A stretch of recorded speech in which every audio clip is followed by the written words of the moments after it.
যে তিথি অক্ষয়, তাই অক্ষয় তৃতীয়া নামে পরিচিত। বৈশাখ মাসের শুক্লপক্ষের তৃতীয়া তিথি হল অক্ষয় বা চিরন্তন রূপে চিহ্নিত হয়। এই বিশেষ তিথিটির অদ্ভুত বৈশিষ্ট্য রয়েছে। এই দিনে সূর্য এবং চন্দ্র সর্বাধিক উজ্জ্বলভাবে তাদের প্রভাব বিস্তার করে। বৈশাখের শুক্লপক্ষের তৃতীয়া তিথির সূর্যোদয় থেকে সূর্যাস্ত পর্যন্ত প্রতিটি মুহূর্তই মঙ্গলময় এবং শুভরূপে চিহ্নিত। তাই অক্ষয় তৃতীয়াকে কর্মক্ষেত্রে বা কৃতকর্মের ফল যে অক্ষয় হয়, সেই ব্যাপারে সকলেই সচেতন। ঘরে ঘরে বৈভব লক্ষ্মীর পুজো, নতুন গৃহের দ্বার উদ্ঘাটনের শুভ মুহূর্ত এই দিন। আগেকার দিনে রাজা এবং জমিদাররা এই তিথিতে জল দান করতেন, পুষ্করিণী খনন করতেন, উদ্বোধন করা হতো পুণ্যতিথি। অক্ষয় তৃতীয়ার দুটি ব্রত কথাও আমরা পৌরাণিক সাহিত্যের মধ্যে পাই। অক্ষয় তৃতীয়া ব্রত পালিত হয় ১ বছর ধরে।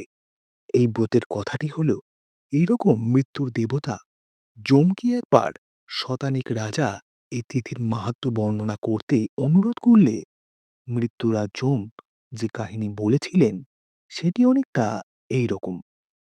কোনো এক দেশে এক ব্রাহ্মণের বাস ছিল। সেই ব্রাহ্মণ উচ্চ বংশে জন্মগ্রহণ করলেও অত্যন্ত কৃপণ এবং উগ্র স্বভাবের ছিলেন।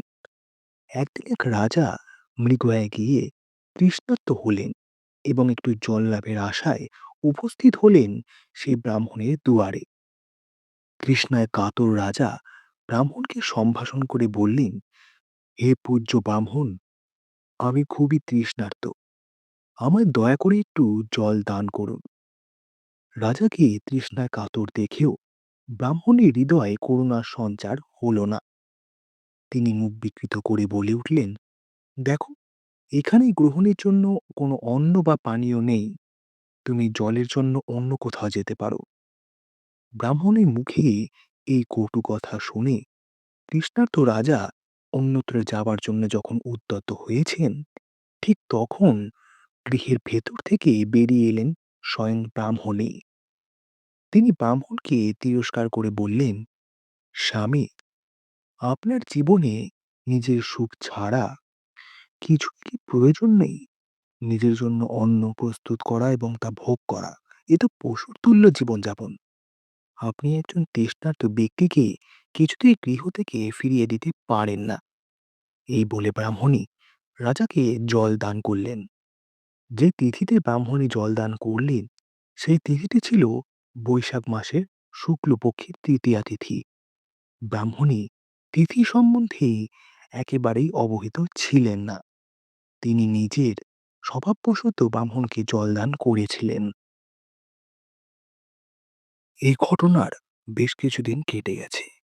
সেই কৃপণ ব্রাহ্মণের দিন মৃত্যুমুখে পতিত হলেন।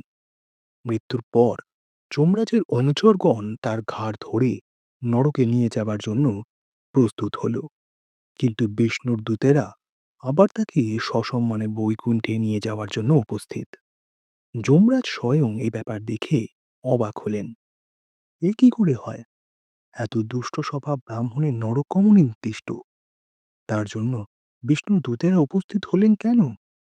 যমরাজের সপ্রশ্ন মুখের দিকে তাকিয়ে বিষ্ণু বললেন, হে যমরাজ, এই ব্রাহ্মণ কৃপণ স্বভাব বটে, কিন্তু বৈশাখ মাসের শুক্লপক্ষের পবিত্র তৃতীয়া তিথিতে এই ব্যক্তির গৃহে তৃষ্ণার্ত রাজা জল পেয়েছিলেন।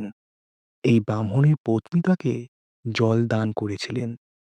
অক্ষয় তৃতীয়ার পুণ্যতিথিতে যে দান করা হয়, তার ফলও অক্ষয় হয়ে থাকে। এই পবিত্র তিথিটির পুণ্যফল এই ব্রাহ্মণ অর্জন করেছেন এবং বিষ্ণুলোকে গমনের অধিকারী লাভ করেছেন। পুরাণ অনুসারে এই বিশেষ দিনে যে ব্যক্তি দান ধ্যান, পুষ্করিণী খনন, বাসগৃহ বা প্রতিষ্ঠান নির্মাণ করে, লক্ষ্মী, বাসুদেবীর বা নারায়ণের পূজা সম্পন্ন করেন, তিনি অক্ষয় পুণ্য লাভ করেন। জগতে তখন দাপর যুগ চলছে। বিষ্ণুর অবতার শ্রীকৃষ্ণ কংস বধ করে তখন মথুরায় ফিরে এলেন। কিন্তু তার শৈশব অতিক্রান্ত হয়েছে বৃন্দাবনে গোপালকদের সঙ্গে নানা লীলা খেলার মাধ্যমে। এই শৈশব লীলায় তার অন্যতম বন্ধু ছিলেন সুদামা। কৃষ্ণ বৃন্দাবন ত্যাগ করে মথুরায় ফিরলেন, কিন্তু সুদামার বৃন্দাবনে দিন কাটে অতি কায়ক্লেশে। একদিন তার স্ত্রী পরামর্শ দিলেন, সর্বদা আপনার মুখে কৃষ্ণ নাম, তিনি নাকি আপনার প্রিয় বান্ধব। তাই যদি হয়, তবে আপনি দারিদ্র্যের জন্য কষ্ট পান কেন? বন্ধুর কাছে গিয়ে কিছু ধন ভিক্ষা করা যায় নাকি? স্ত্রীর কথা মনে ধরল সুদামার। ধনের জন্য নয়, বহুদিন পরে প্রাণ সখার দর্শন লাভ করবেন তিনি। বন্ধুকে উপহার দেওয়ার জন্য তৈরি করে নিলেন কিছু পোহা। সেই পোহাটুকু আঁচলে বেঁধে পৌঁছলেন তিনি মথুরায়। হঠাৎ সুদামার আগমনে কৃষ্ণ উৎফুল্ল। জিজ্ঞেস করলেন, বন্ধু, তুমি আমার জন্য বৃন্দাবন থেকে কি এনেছো? খুঁটে বাঁধা পোহা নাকি? খুব লজ্জিত হবে। সুদামা সেটাই তুলে ধরলেন তাকে। কৃষ্ণ কিন্তু সেই পোহাই আনন্দের সঙ্গে গ্রহণ করলেন। সুদামা কিন্তু কিছুতেই তার কাছে ধন সম্পদ চাইতে পারলেন না। মনে মনে ভাবলেন, কি করে স্ত্রীর কাছে মুখ দেখাবো আমি? অবশেষে নিজের গৃহের সম্মুখে এসে স্তম্ভিত সুদামা। কোথায় তার ছোট্ট কুড়ে ঘর? তার পরিবর্তে ঝকঝক করছে স্বর্ণ নির্মিত গৃহ।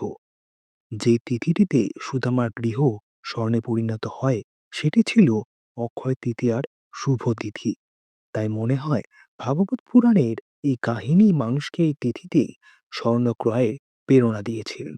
মানুষ বিশ্বাস করে এই তিথিতে স্বর্ণ গৃহে আনলে পার্থিব উন্নতি সম্ভব।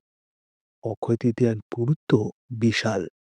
এদিন অনেকগুলি তাৎপর্যপূর্ণ ঘটনা ঘটেছিল। চলুন সেগুলো একটু আলোচনা করা যাক।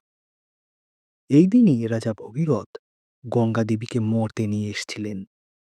এই দিনই গণপতি গণেশ ব্যাসদেবের মুখনিসৃত বাণী শুনে মহাভারত রচনা শুরু করেছিলেন। এই দিনই দেবী অন্নপূর্ণার আবির্ভাব ঘটে। এই দিনই সত্যযুগ শেষ হয়ে ক্রেতা যুগের সূচনা হয়। আবার এই দিনই কুবেরের তপস্যায় তুষ্ট হয়ে মহাদেব তাকে অতুল ঐশ্বর্য প্রদান করেন। এই দিনেই কুবেরের লক্ষ্মী লাভ হয়েছিল বলে এই দিন বৈভব লক্ষ্মীর পূজা করা হয়। আবার এই দিনই বিষ্ণুর ষষ্ঠ অবতার পরশুরাম জন্ম নেন পৃথিবীতে। আজকের দিনেই ভক্তরাজ সুদামা শ্রীকৃষ্ণের সাথে দ্বারকায় গিয়ে দেখা করেন এবং তার থেকে সামান্য চাল ভাজা নিয়ে শ্রীকৃষ্ণ তার সকল দুঃখ মোচন করেছিলেন। এই দিনে দুঃশাসন দ্রৌপদীর বস্ত্র হরণ করতে যান এবং সখী কৃষ্ণকে রক্ষা করেন শ্রীকৃষ্ণ। শরণাগতের পরিত্রাতা রূপে এদিন শ্রীকৃষ্ণ দ্রৌপদীকে রক্ষা করেছিলেন। এই দিন থেকেই পুরী ধামে জগন্নাথ দেবের রথযাত্রা উপলক্ষে রথ নির্মাণ শুরু হয়। কেদারবদ্রী, গঙ্গোত্রী, যমুনোত্রীর যে মন্দির 6 মাস বন্ধ থাকে, এই দিনেই তার দ্বার উদ্ঘাটন হয়।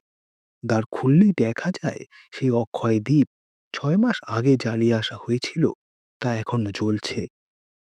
তন্ত্রের মতে বলা হচ্ছে, দক্ষযজ্ঞে পতিনিন্দা শ্রবণে সতী দেহত্যাগ করেছিলেন, নিজের দেহ থেকে কোপাগ্নি সৃষ্টি করে।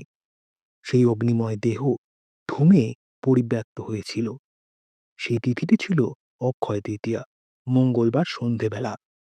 তাই তন্ত্রে বলে, দেবী ধূমাবতীর সৃষ্টি প্রাপ্তে অক্ষয় তৃতীয়ায়াং জাতা ধূমাবতী শিবে, কালী কালী কালীবত্তা ভৌমা বাড়ে নিশি মুখে।